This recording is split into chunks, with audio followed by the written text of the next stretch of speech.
Halo semuanya, pernah nggak sih kita ngerasa kita baca Alkitab tapi kok kayaknya gitu-gitu aja, nggak bener-bener ngerti gitu. Nah, dalam beberapa menit ke depan, kita bakal bahas beberapa cara yang simple banget buat menggali makna Alkitab yang sesungguhnya. Yuk kita bareng-bareng beranjak dari sekedar membaca menjadi sungguh-sungguh memahami. Oke, kita mulai dari sesuatu yang kayaknya sering banget kita dengar deh. Kita semua pasti pernah dengar ayat Alkitab dipakai buat ya macam-macam hal, tapi kadang rasanya kok kurang pas ya. Ini umum banget terjadi dan kita akan lihat salah satu contoh yang paling populer. Nah, ayat ini nih, familiar banget kan? Sering banget dipakai buat nyemangatin diri pas mau ujian, pas lagi tanding olahraga, atau pas lagi ngejar mimpi. Rasanya tuh powerful banget ya kan? Tapi sebentar deh, beneran nggak sih itu maksud utamanya? Ayat ini, Filipi 4 ayat 13, beneran deh salah satu ayat paling favorit sedunia. Tapi di saat yang sama, salah satu yang paling sering salah dipahami juga. Kita sering banget ngelihatnya dari sisi kesuksesan, ujian, karir, dan impian.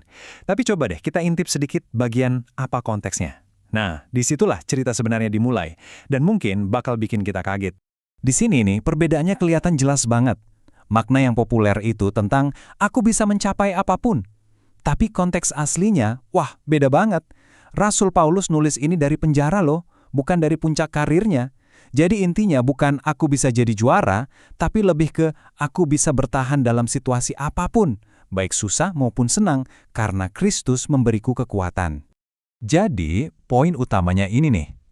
Ayat-ayat Alkitab itu bukan sekedar kutipan motivasi yang bisa kita comot dan tempel di mana aja. Ayat-ayat itu adalah bagian dari sebuah cerita, sebuah surat, sebuah situasi yang nyata. Ketika kita mencabutnya dari akarnya, maknanya bisa bergeser. Dan ini yang membawa kita ke satu kata yang super penting. Satu kata yang bakal mengubah cara kita baca Alkitab. Kata itu adalah konteks. Serius deh, kalau cuma ada satu hal yang Anda ingat dari obrolan kita, ingat kata ini. Yuk kita bedah bareng-bareng. Gampangnya gini, konteks itu cerita di balik cerita. Siapa sih yang nulis? Buat siapa? Kenapa dia nulis itu? Lagi ada kejadian apa waktu itu? Nah, jawaban dari pertanyaan-pertanyaan ini, itulah kuncinya buat membuka makna yang sebenarnya. Ini nih, konsep yang penting banget buat kita pegang. Alkitab itu gak ditulis langsung kepada kita yang hidup di zaman sekarang, tapi ditulis untuk kita. Artinya, kita ini kayak pendengar kedua. Penulisnya dulu itu lagi ngomong sama orang-orang nyata di situasi yang nyata.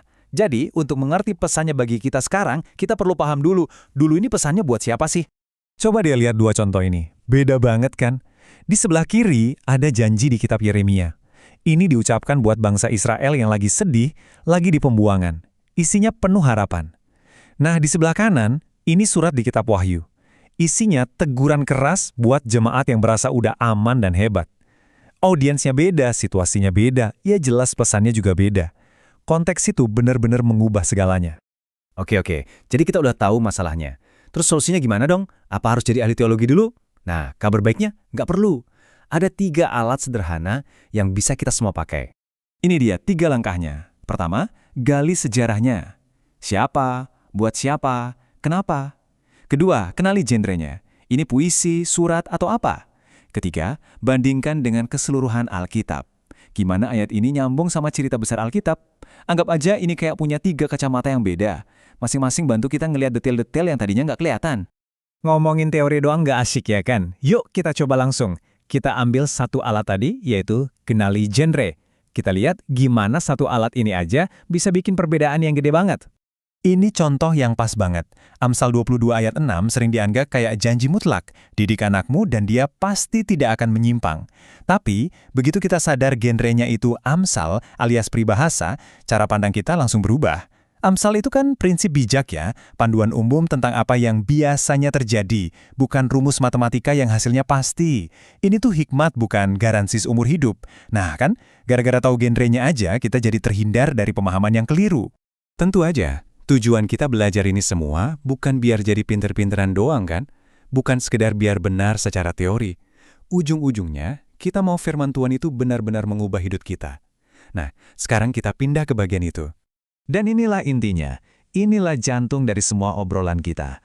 Paham konteks, ngerti makna asli, itu semua bukan tujuan akhir, itu adalah jembatan. Jembatan yang kokoh, biar kita bisa membawa kebenaran abadi dari ribuan tahun lalu ke dalam hidup kita sehari-hari, dengan cara yang setia dan berkuasa. Nah, ini peta jalannya. Praktis banget. Coba perhatikan urutannya deh. Kita nggak langsung loncat ke apa artinya ini buat aku. Enggak. Kita mulai dari teksnya dulu, baca baik-baik, terus kita cari tahu makna aslinya buat mereka dulu. Dari situ kita tarik prinsip abadinya, nah baru setelah itu kita aplikasikan ke hidup kita. Proses ini ngejaga kita biar nggak sembarangan menafsirkan Alkitab sesuai kemauan kita sendiri.